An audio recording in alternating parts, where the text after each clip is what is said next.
Hello नमस्कार सत श्री अकाल आदाब। मेरा नाम है Sanjeev, founder of be banker English. और आज की क्लास में दोस्तों हम लोग पढ़ने जा रहे हैं पार्ट्स ऑफ स्पीच, यानी कि noun, pronoun, verb, adverb, adjective, preposition, conjunction, interjection, articles. ये सारे टॉपिक पढ़ेंगे एक ही क्लास में और सभी को समझेंगे, डिटेल से, बारीकी से समझेंगे। दोस्तों अक्सर while solving out question student फंस जाते हैं कि एग्जैक्टली कौन नाउन है, कौन प्रोनाउन है, कौन वर्ब है। अगर ये पता चल जाए तो मैं रूल अप्लाई कर सकूं, पता ही नहीं चल पाता कि एग्जैक्टली वो कौन सा पार्ट्स ऑफ स्पीच है। तो आज की क्लास में ये सारे डाउट क्लियर हो जाने वाले, तो बने रहिए वीडियो के अंत तक। चलिए शुरू करते हैं।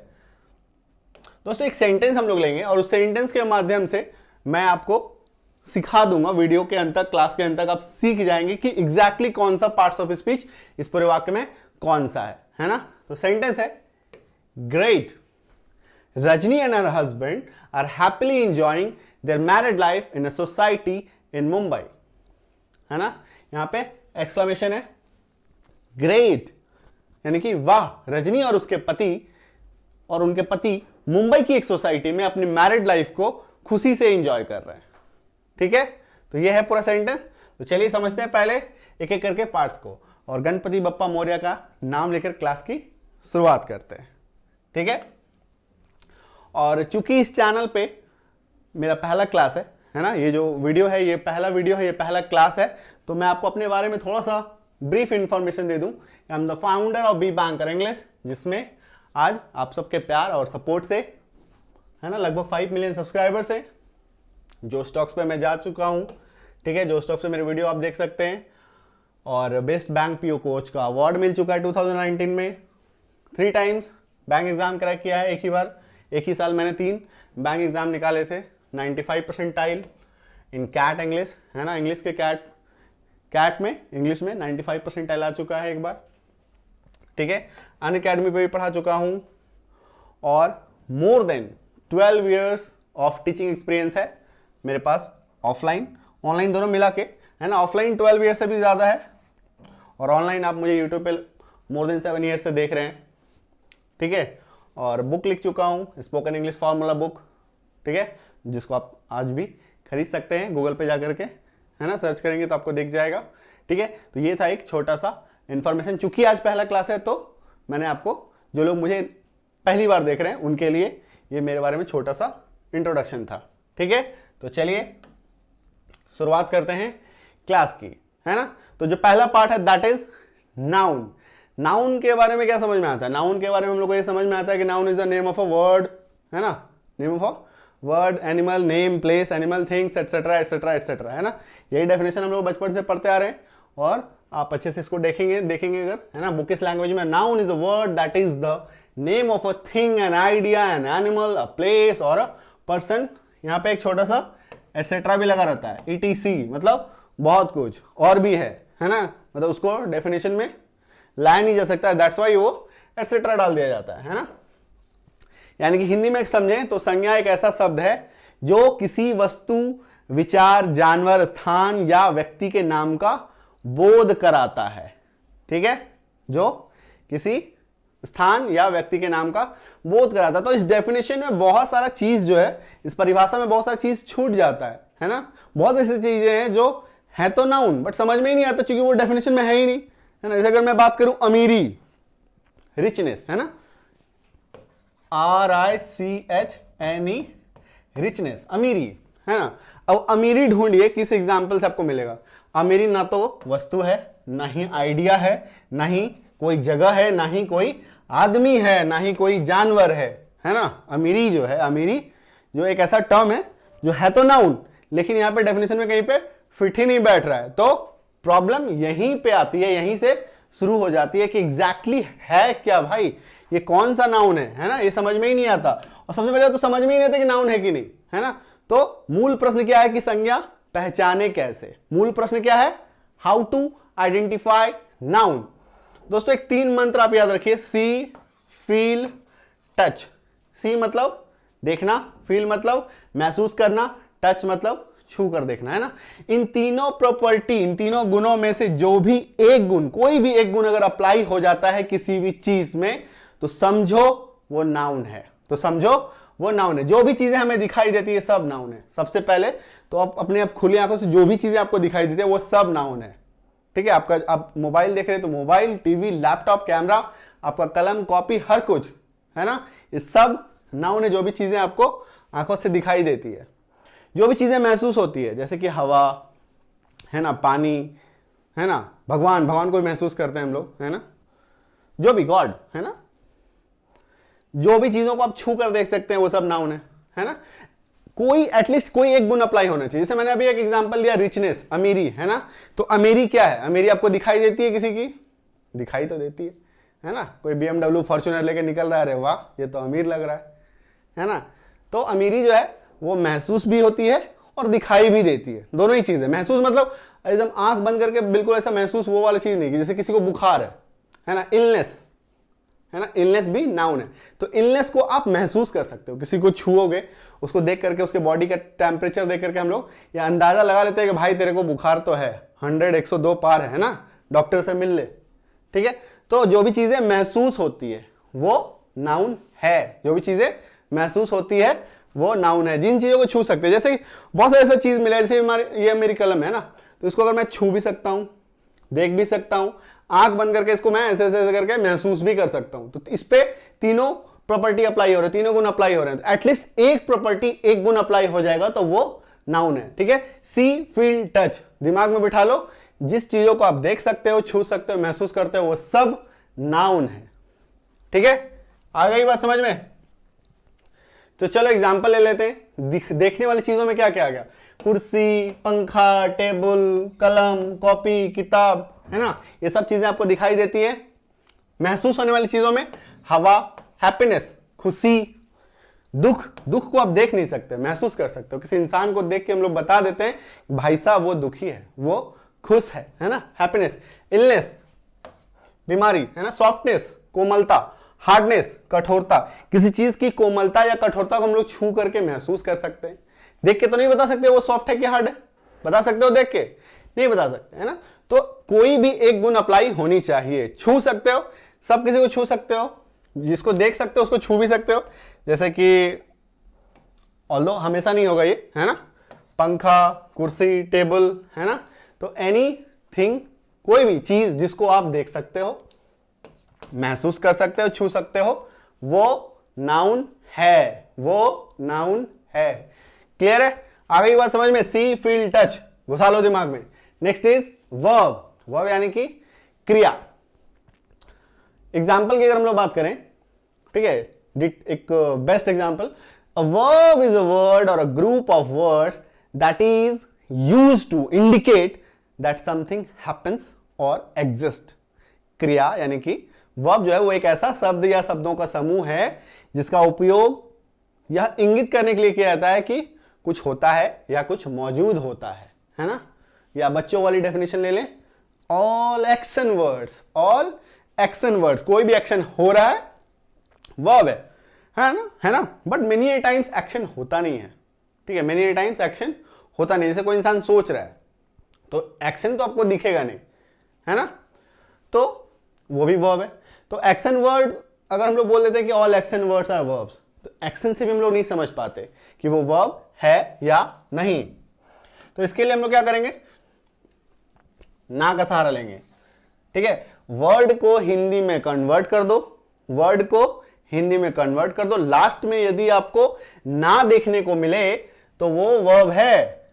ठीक है, लास्ट में अगर आपको ना देखने को मिले, जैसे कि ईट खाना, प्ले खेलना, रीड पढ़ना, राइट लिखना, यानी कि लास्ट में अगर ना दिख जाए तो वो क्या है? हमारा वर्ब है ना। और बहुत बचपन में भी जाएं तो जैसे कि ऑल एक्शन वर्ड्स आर, जो हिंदी वाले छात्र हैं वो क्या पढ़ते हैं बचपन से कि जो किया वही क्रिया, जो किया वही क्रिया है ना।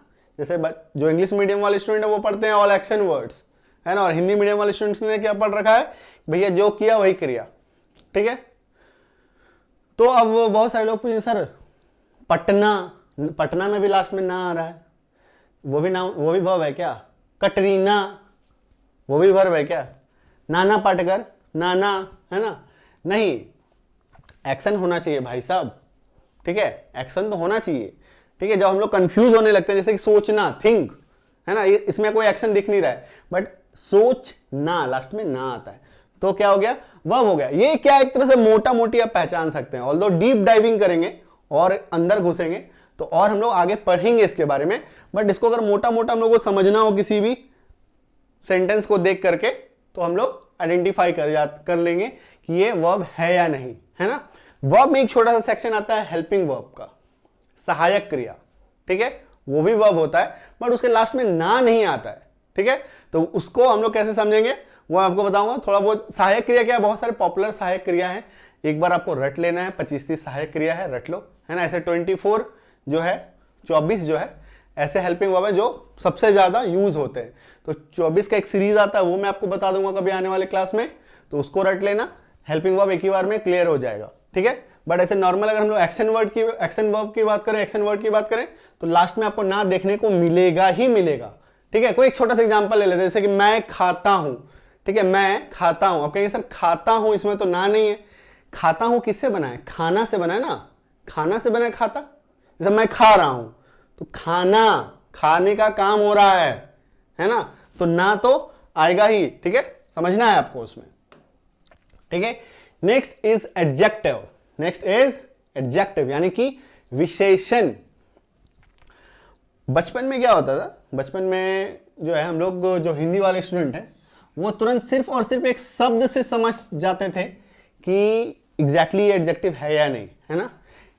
एडजेक्टिव को अगर अंग्रेजी में हम लोग सोचें तो कुछ समझ में नहीं आ रहा है क्या, एडजेक्टिव, ऐड, कुछ समझ में नहीं आ रहा। ऐड मतलब तो जोड़ना होता है, बट अगर हिंदी से देखो तुरंत समझ में आएगा। विशेषण यानी कि विशेषता बताना मतलब स्पेशलिटी बताना, उसके गुण के बारे में बात करना। तो हिंदी शब्द को देखोगे तो तुरंत समझ में आएगा, लेकिन इंग्लिश में कुछ चीजें डिफाइन नहीं होती। इसलिए कहा जाता है कि जो हमारा जो पुराना जो संस्कृति थी, जो है ना, जो संस्कृत से हम लोग निकल के आए, संस्कृत से शुरू किए हिंदी से फिर हम लोग इंग्लिश, तो हमारा पाश्चात्य सभ्यता जिसको हम लोग को आज पढ़ना जरूरी है, मजबूरी है और सब कुछ है, वक्त की जरूरत है, ठीक है।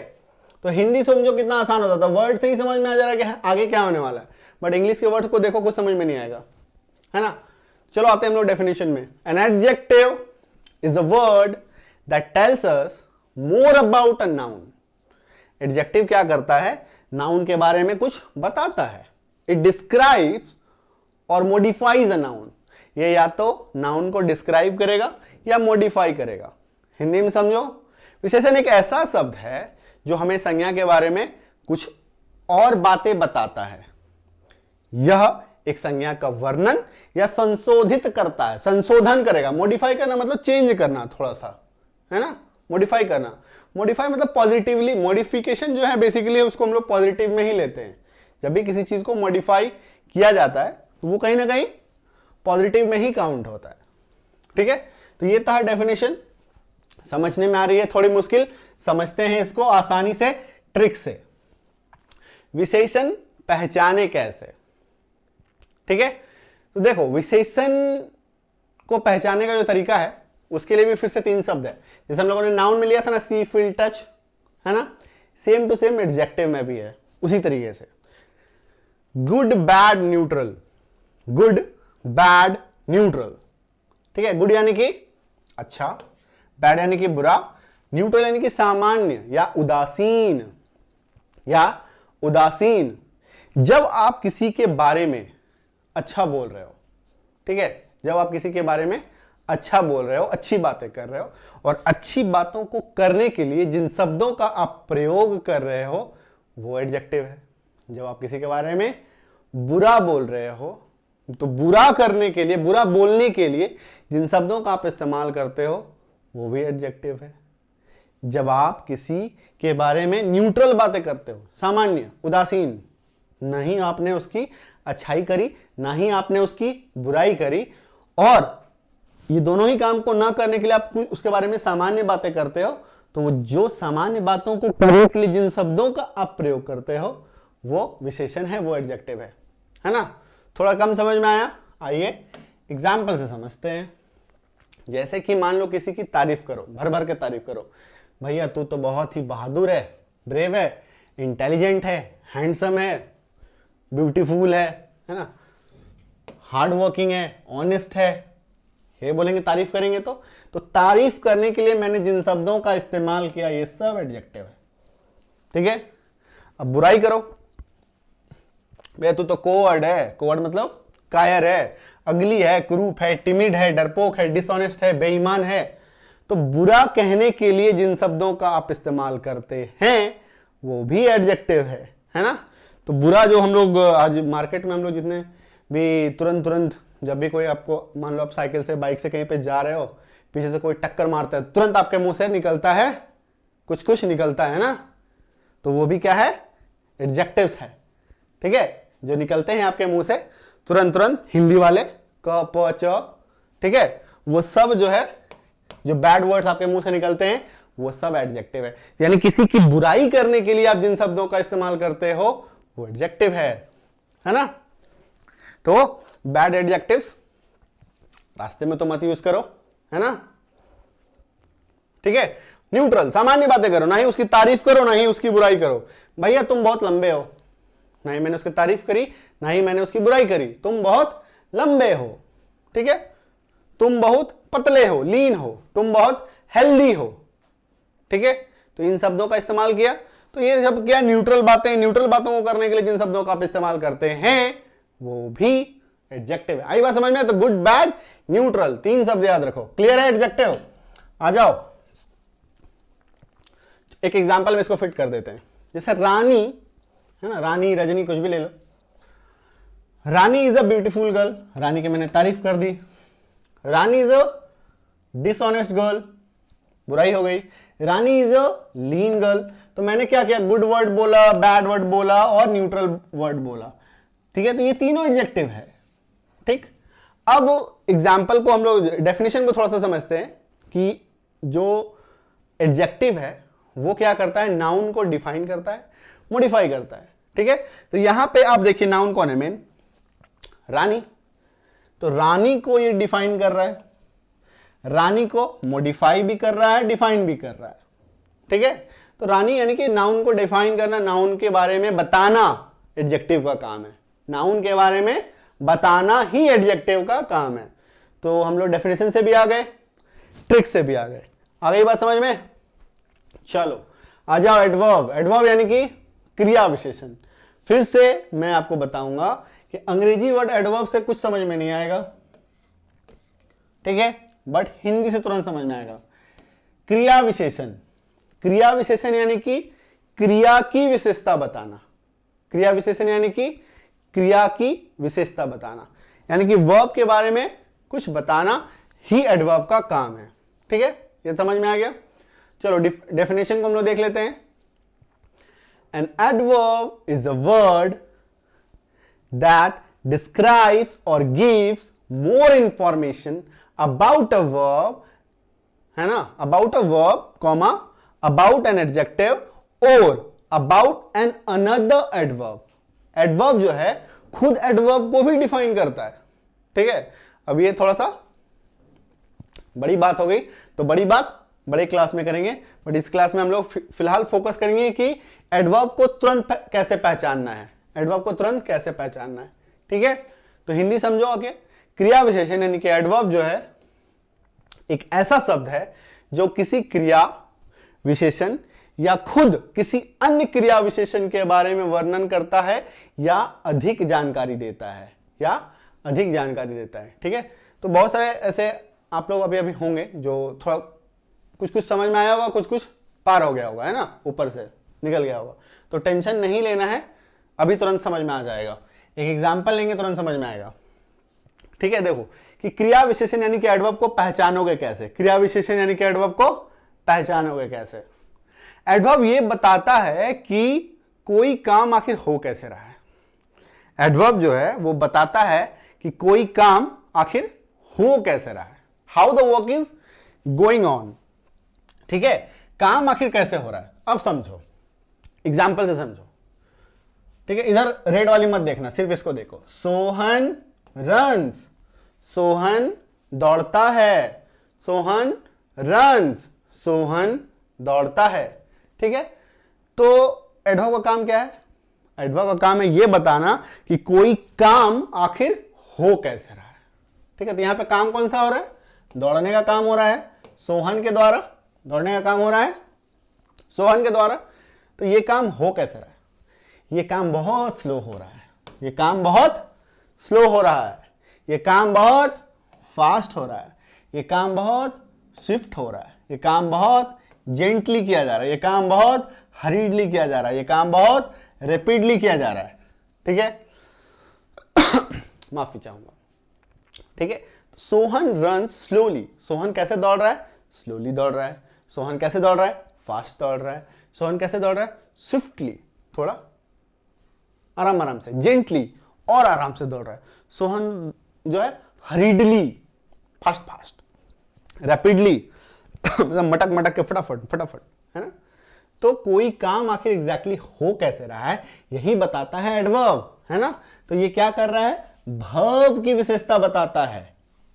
दौड़ने का काम, देखो सोहन क्या कर रहा है वो नहीं बता रहा है, सोहन जो काम कर रहा है वो काम किस तरीके से हो रहा है वो बताना एडवर्ब का काम है ना।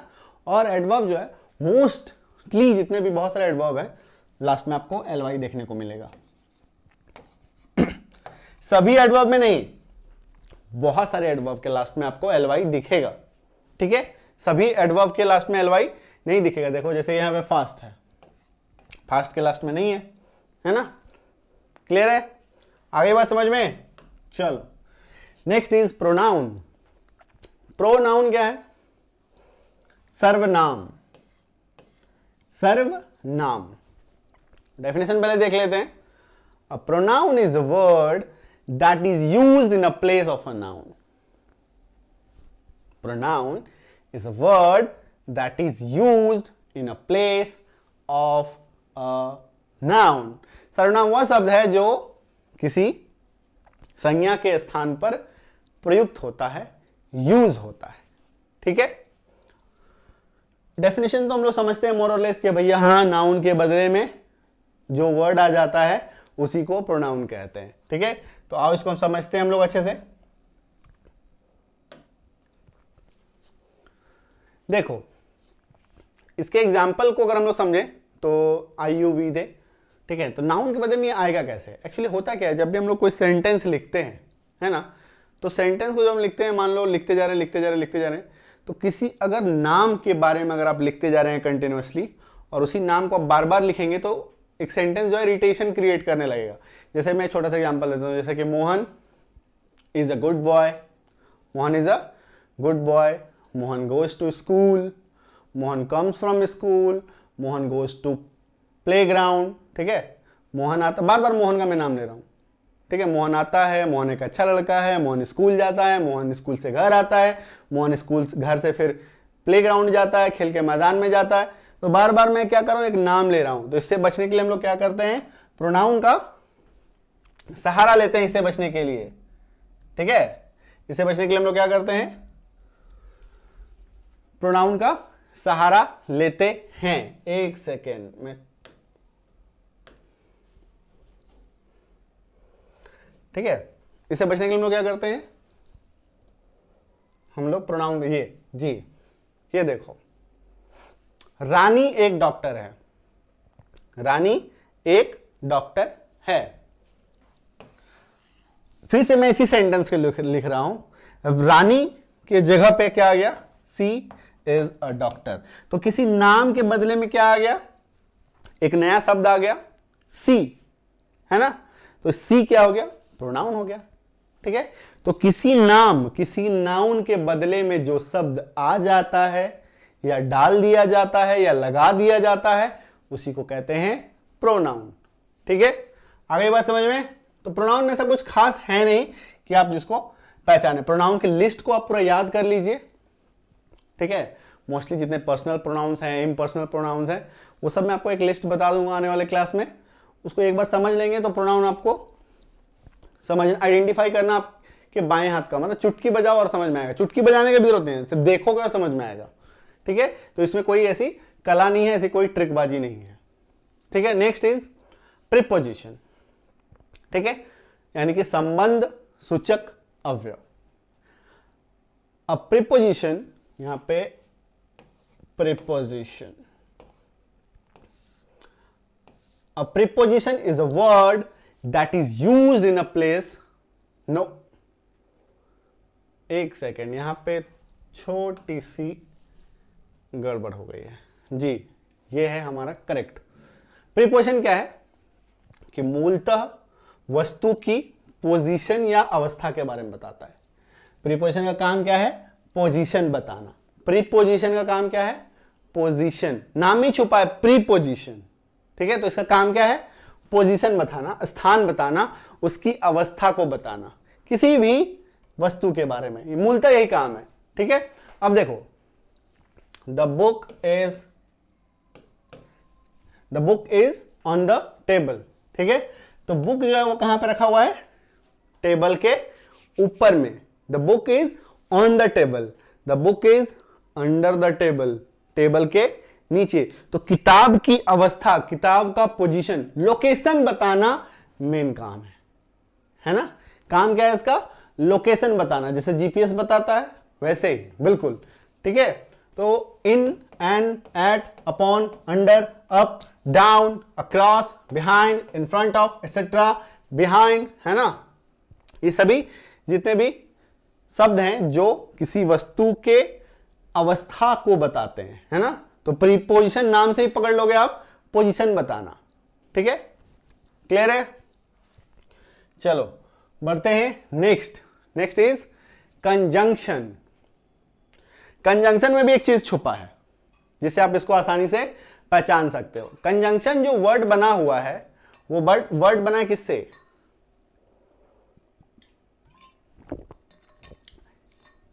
जंक्शन, है ना। इसमें आपको एक शब्द दिख रहा है जंक्शन। जंक्शन का काम क्या है? दो स्टेशन को जोड़ना। रेलवे जंक्शन का काम क्या होता है? दो छोटे छोटे स्टेशन मिलकर के एक जंक्शन का निर्माण करते हैं, ठीक है। और conjunction is a word that we use for joining other words, phrase और सेंटेंसेस और क्लॉजेस। दो शब्दों, दो वाक्यों, दो वाक्यांशों को जोड़ने का काम करती है कंजंक्शन, ठीक है। यह एक ऐसा शब्द है जिसका प्रयोग दूसरे शब्दों, वाक्यांशों तथा वाक्यों को जोड़ने के लिए किया जाता है। नाम में ही छुपा हुआ है जंक्शन, नाम में ही छुपा हुआ है जंक्शन। क्लियर है? चलो एग्जाम्पल लेते हैं इसका, ठीक है। सोनी रानी आर स्टडिंग, सोनी रानी पढ़ रहे हैं। तो सोनी रानी को जोड़ कौन रहा है? And Soni and Rani are studying, Soni और रानी पढ़ रहे हैं।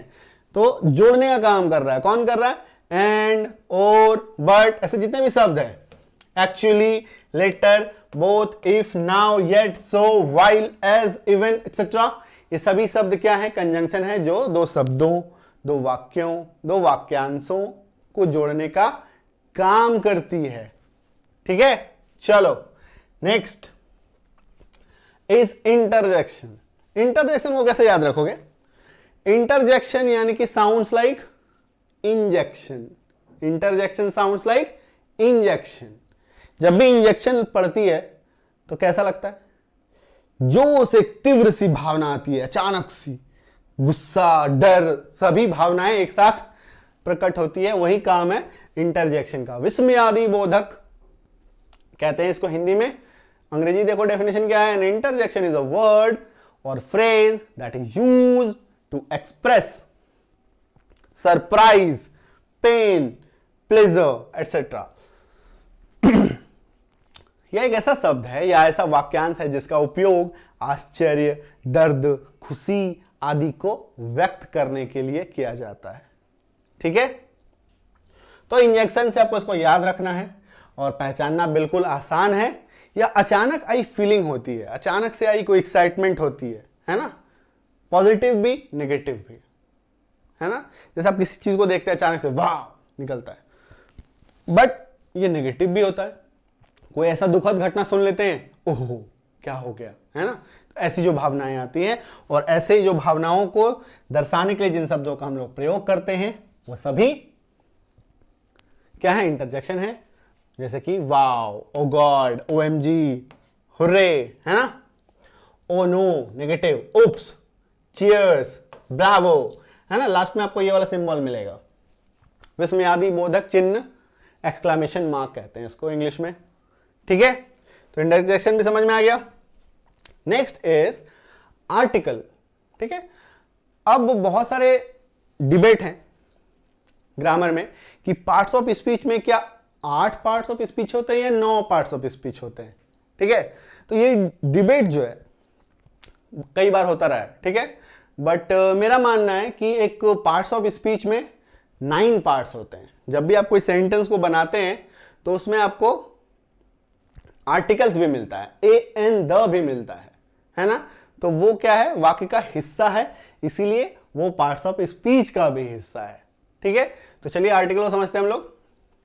आर्टिकल का काम क्या है कि ये ऐसे शब्द हैं जो किसी संज्ञा को विशिष्ट या अविशिष्ट के रूप में परिभाषित करता है, यानी कि डिफिनिट या इनडेफिनिट, डिफिनिट या इनडेफिनिट के रूप में ये डिफाइन करता है, बेसिकली ए एन और द, ठीक है।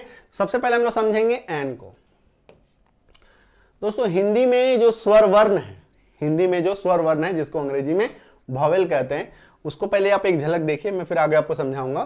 अ आ ई, बड़ी ई, छोटी ऊ, बड़ी ऊ, ए औ औ, है ना। अंग अ भी है बट उससे तो वाक्य शुरू नहीं होता, ठीक है। अब देखो समझो, ठीक है। एन आपको कब लगाना है, दोस्तों जैसे कोई वर्ड ले लो पहले, ठीक है। अम्ब्रेला, ठीक है, एक शब्द है अम्ब्रेला, उसको हिंदी में लिखो ब्रेला, है ना, लिख लिया अम्ब्रेला। अंग्रेजी के शब्द को हिंदी में लिख लो और ये पहला अक्षर उस पर फोकस करो, अ। तो अ क्या है, स्वर वर्ण है, ये देखो, है ना, ये स्वर वर्ण है, सारे वॉवेल्स हैं हिंदी के। तो अगर वो स्वर वर्ण है, अ आ ई के अंतर्गत में आता है तो आप एन लगा दीजिए, एन अम्ब्रेला, ठीक है। बचपन से हम लोग पढ़ते आए हैं कि भैया ए ई आई ओ यू जिस शब्द के पहले लगा हुआ है उससे पहले आपको एन लगा देना है। तो ये जो फॉर्मूला है देखो, जैसे कि यू है ना, तो अम्ब्रेला जो है वो यू से शुरू होता है तो लगा दिया। लेकिन एक शब्द है यूनिवर्सिटी, एक शब्द है यूनिवर्सिटी, इसको पहले आप हिंदी में लिख लो, यूनिवर्सिटी, है ना, हिंदी में लिख लिया। और इसका जो पहला शब्द वो क्या है, य है, जो कि स्वर वर्ण नहीं है, ओ आई सीरीज में नहीं आता है, तो हम लोग इसके साथ एन नहीं लगाएंगे, क्या लगाएंगे, ए लगाएंगे, ठीक है। अब अगर हम लोग ए ई आई ओ यू के फॉर्मूले से चलें तो हमारा आंसर गलत हो जाएगा, है ना। तो हम लोगों को हिंदी वाले साउंड, इसको साउंड भी कहते हैं, आप साउंड के साथ भी चल सकते हैं या सीधा सीधा मैं आपको बता रहा हूं ऐसे करके लिख लो, शुरू में लिख लो, फिर धीरे धीरे ऐसे ही समझ में आने लगेगा। कोई भी शब्द है नहीं समझ में आ रहा है, जैसे कि आवर, जैसे एच ओ यू आर, है ना, एच से शुरू हो रहा है, बट इसको हम लोग लिख लेंगे आवर, है ना। पहला शब्द क्या है, अ, तो एन आवर लगता है ना घंटे के साथ, ठीक है, इसीलिए लगता है। अभी अगर हम लोग ए ई आई ओ यू का फॉर्मूला इसमें कहां काम कर रहा है, तो बचपन में क्या बता दिया था कि भैया ये सब क्या है, एक्सेप्शन है, अपवाद है, लेकिन अपवाद नहीं है, आपको हिंदी के साउंड के साथ चलना है। हिंदी के साउंड के साथ चलोगे तुरंत समझ में आ जाएगा, ठीक है। तो लगाना आसान हो गया एन, क्या करो, वर्ड ले लो, वर्ड को पहले हिंदी में लिख डालो इस तरीके से, लिखने के बाद जो पहला लेटर अगर आपको दिख जाता है कि इस सीरीज में आता है तो एन लगा दो, इस सीरीज में नहीं आता है तो ए लगा दो।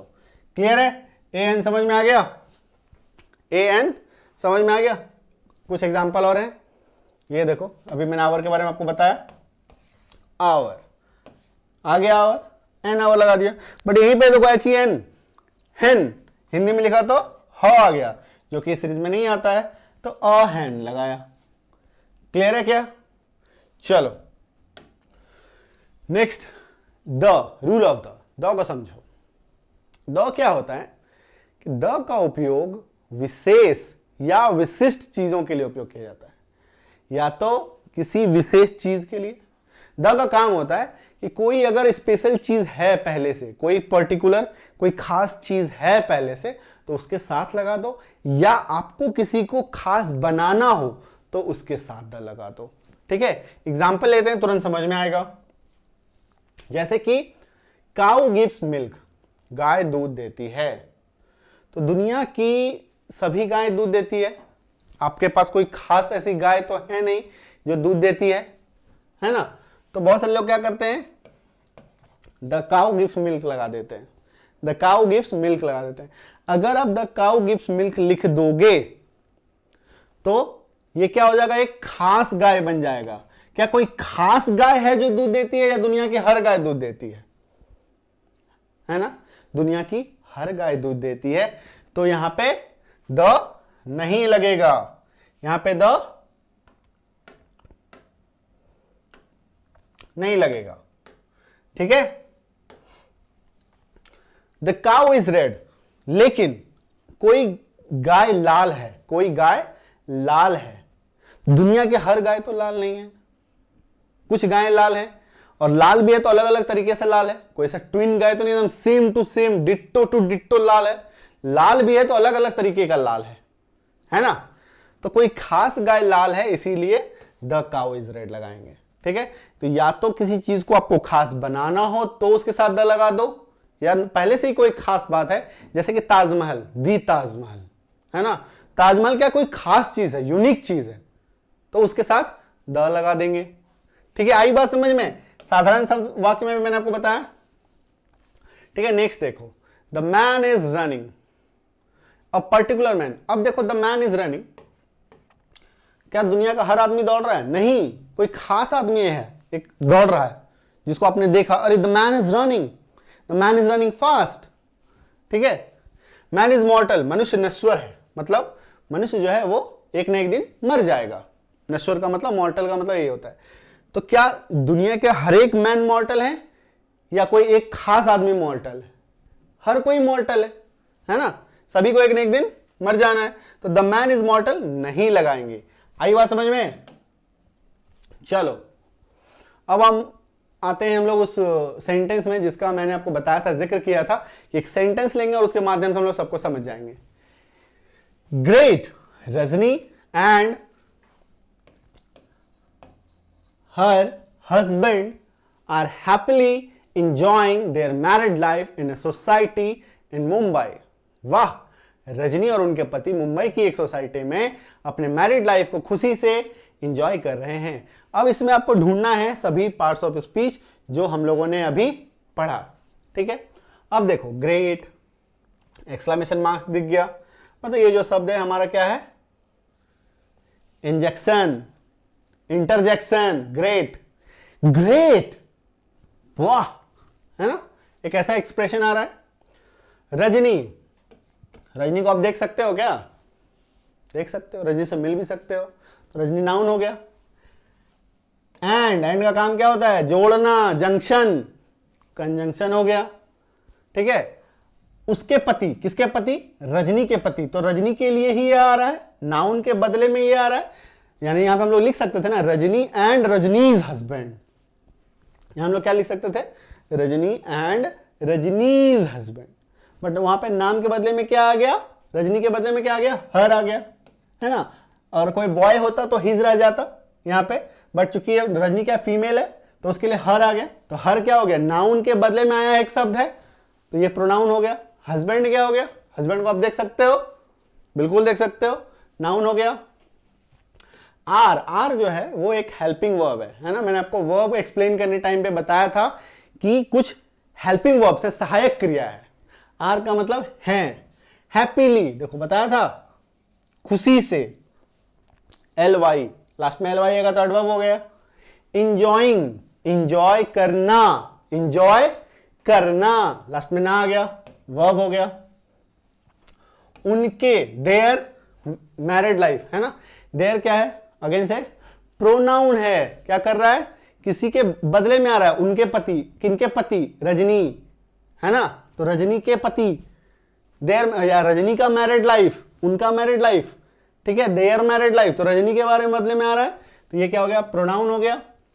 मैरिड लाइफ, किसी का वैवाहिक जीवन, किसी का मैरिड लाइफ, लाइफ को क्या कर सकते हो? कहते हैं ना, उनका बहुत, कोई खुशी से अगर रह रहा है तो उसके जीवन को आप महसूस कर सकते हो, जीवन को महसूस कर सकते हो, देख सकते हो, लाइफ को हम लोग महसूस कर सकते हैं। तो मैरिड लाइफ क्या हो गया? नाउन हो गया।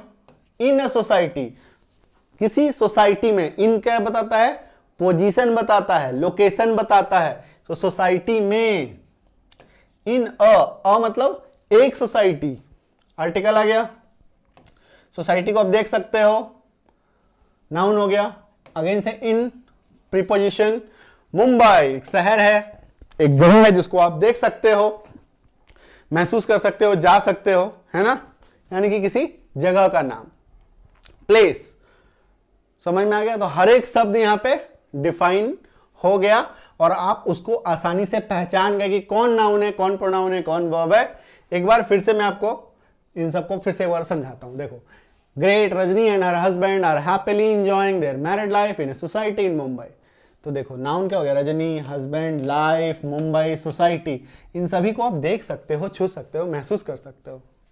हर, देयर, नाउन के बदले में आ रहा था, रजनी के बदले में आ रहा था, तो प्रोनाउन हो गया। आर हेल्पिंग वर्ब है, इंजॉय करना, लास्ट में ना आ रहा है, वर्ब हो गया। एडवर्ब, कोई काम आखिर हो कैसे रहा है, उनका जो वैवाहिक जीवन है, मैरिड लाइफ, वो कैसे चल रहा था, खुशी से चल रहा था, हैप्पीली। और लास्ट में एलवाई भी आ रहा है, दोनों बातें हैं। एडजेक्टिव, मैरिड लाइफ, है ना, लाइफ के बारे में बताना, कैसा लाइफ हो रहा है, मैरिड लाइफ हो रहा है। कैसा लाइफ है भैया, मैरिड लाइफ है। तो एडजेक्टिव डिफाइन कर रहा है, विशेषता बता रहा है, कंजंक्शन जोड़ने का काम कर रहा है, प्रीपोजिशन लोकेशन बता रहा है, in Mumbai, in society, great, exclamation mark दिख गया, इंटरजेक्शन, आर्टिकल ए, है ना। तो ये सब कुछ मिल गया आपको इस वाक्य में, ठीक है। तो ये मैं उम्मीद करता हूं आपको अब समझ में आ गया कि exactly noun, pronoun, verb, adverb, preposition, conjunction, adjective, articles, ये किसी वाक्य में कहां पे होता है, कैसे होता है, इन सबको कैसे आइडेंटिफाई करना है, ठीक है माय डियर फ्रेंड।